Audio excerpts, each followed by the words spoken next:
یاد رکھو، جب تمہیں لگے کہ تمہاری کوششیں کسی فائدے کی نہیں، تو سمجھ جائیں اللہ کس چیز کا اشارہ دے رہا ہے۔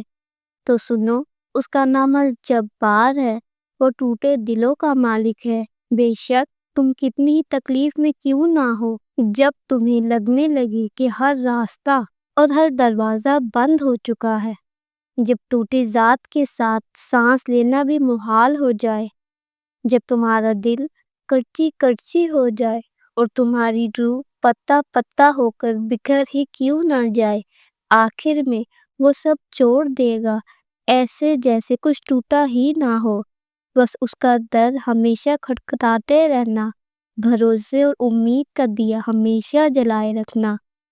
دیے کی لو ضرور ٹمٹمائے گی، مدھم بھی پڑ جائے گی، ہوا کی شدید جھونکے میں بجھنے بھی لگے گی، مگر ان سب جھمیلوں کے بعد بھی روشن ہو جائے گی۔ اسی طرح اگر تم اللہ کی ذات پر بھروسہ رکھو گے تو وہ خدا ناممکن کو بھی ممکن کر دے گا، ٹوٹا دل جوڑ دے گا، بکھری روح سمیٹ دے گا، کیونکہ توڑنے اور جوڑنے والی ذات تو صرف خدا کی ہے۔ یہ اس رب کی محبت ہی تو ہے جو تمہیں تکلیف سے لے کر خوشی کے لمحوں تک ایک منٹ کے لیے بھی تنہا نہیں چھوڑتا۔ تم اس رب کو بھول سکتے ہو، لیکن وہ تمہارے ایک درد میں کیے سجدے کی بھی لاج رکھتا ہے۔ وہ تمہارے بے شمار گناہوں پہ تمہیں خود سے دور نہیں کرتا، بلکہ تمہارا لوٹ آنے کا انتظار کرتا ہے۔ یہ اس کی محبت ہی ہے جو تمہیں تکلیف میں رہنے نہیں دیتی۔ وہ آزمائش سے گزارتا ہے تو بہتر سے نوازنے کے لیے۔ اس کی محبت کو دنیا میں کسی چیز سے مقابلہ نہیں کر سکتی۔ اس رب کی محبت کبھی ختم نہیں ہوتی۔ تم نے بس ہمت ہی تو نہیں ہارنی، تم نے آنکھ بند کر کے اپنے اللہ پر یقین رکھ کر بغیر سوال کیے آگے بڑھتے رہنا ہے، یہ جانتے ہوئے کہ تم مشکل میں ہو، آزمائش میں ہو۔ یہی تو تمہیں اس آزمائش سے نکالے گا۔ کامل یقین تو وہ تھا جس نے ابراہیم کے لیے آگ کو ٹھنڈا کروایا تھا اور یونس کو مچھلی کے پیٹ سے نکالا تھا۔ کامل یقین وہ ہے جس نے یوسف کو اس اندھے گہرے کنویں سے باہر نکلوایا تھا۔ کامل یقین وہ ہے جس نے موسیٰ کے لیے سمندر کے 2 حصے کر کے اس میں راستہ بنوایا تھا۔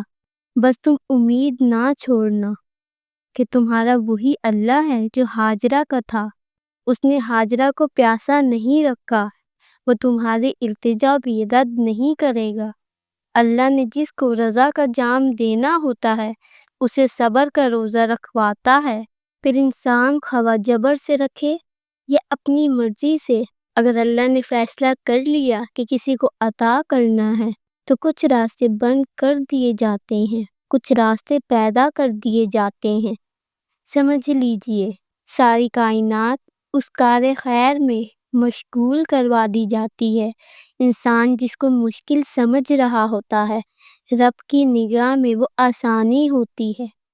انسان جس کو سزا سمجھتا ہے وہ عطا ہوتی ہے۔ بس وقت کو کچھ وقت دینا ہوتا ہے، پھر پتہ چلتا ہے کوئی دیر تھی ہی نہیں، جو دیر تھی وہ تو سراسر خیر تھی۔ وہ نہیں دیکھتا کون کیسے آ رہا ہے، وہ دیکھتا ہے اچھا میرا ہے، میرے پاس آ رہا ہے۔ آ جاؤ، تم چل کر آ رہے ہو، میں دوڑ کر آتا ہوں۔ تم میرے ہو، میں تمہارا ہوں۔ مجھے کیا سروکار، کون ہو، کیسے ہو، کس نسل، کس رنگ سے ہو، کس عمر، کس رتبے سے ہو، میں کھانے سے آ رہے ہو یا کعبے سے آ رہے ہو، درد میں آ رہے ہو، شکر میں آ رہے ہو، دنج میں آ رہے ہو، شکوے میں آ رہے ہو، اے مہمان نوازی پسند ہے۔ وہ کیسے کہہ سکتا ہے کیا کر آئے ہو، وہ کہتا ہے اچھا آ گئے ہو، آ جاؤ۔ اللہ تعالیٰ نے قرآن کریم میں فرمایا بے شک وہ تو غفور الرحیم ہے۔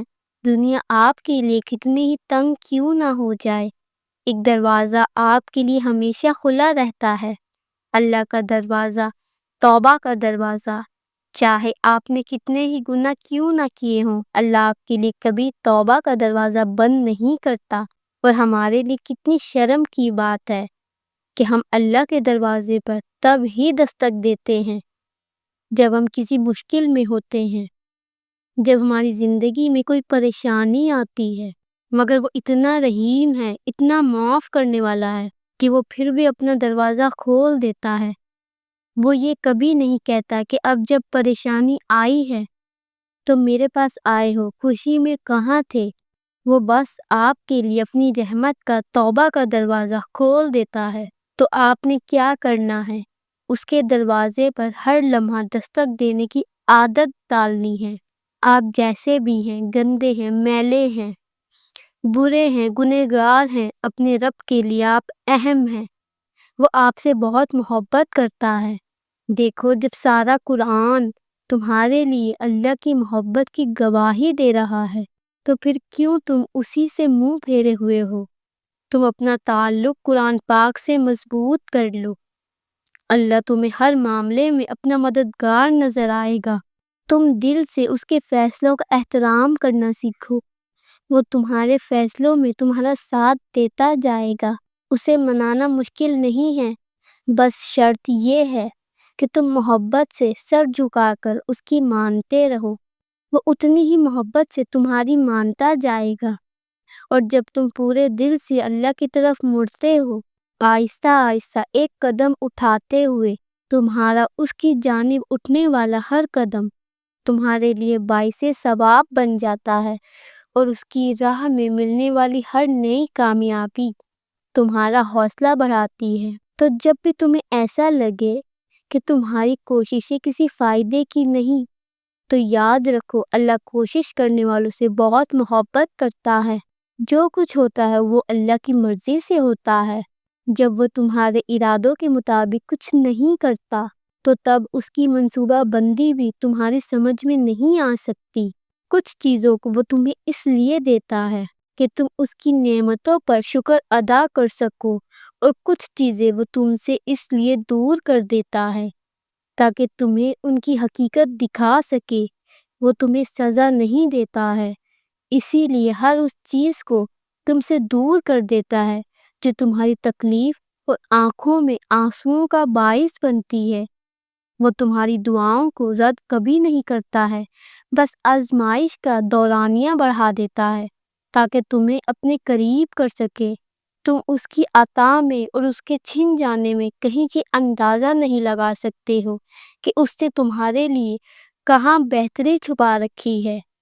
وہ تمہیں ناممکن سے گزار کر ہی ممکن کے قابل بناتا ہے۔ وہ تمہیں آزمائش میں ڈال کر ہی تمہارے کمزور سے وجود کو پھر سے اتنا بے خوف بنا دیتا ہے کہ تم بڑے سے بڑے طوفان سے بھی لڑ جاتے ہو۔ پھر کسی چیز کا خوف نہیں رہتا، پھر تو آخر میں اللہ ہوتا ہے اور اس کی بے پناہ محبت ہوتی ہے۔ اور یاد رکھو، تمہاری مشکلات آسمان جتنی بڑی کیوں نہ ہوں، اللہ تم پر جلد ہی ساری مشکلات ختم کر دے گا۔ اللہ تم پر جلد ہی مہربان ہو جائے گا۔ تمہاری ہر کوششیں کامیاب ہو جائیں گی انشاءاللہ۔ پیارے ویورز، اگر آپ کو میری ویڈیو پسند آئی ہو تو ویڈیو کو لائک اور کمنٹ کر کے ضرور بتائیے گا، اور مزید ایسی ویڈیوز دیکھنے کے لیے میرے چینل کو بھی ضرور سبسکرائب کیجیے گا۔ جزاک اللہ۔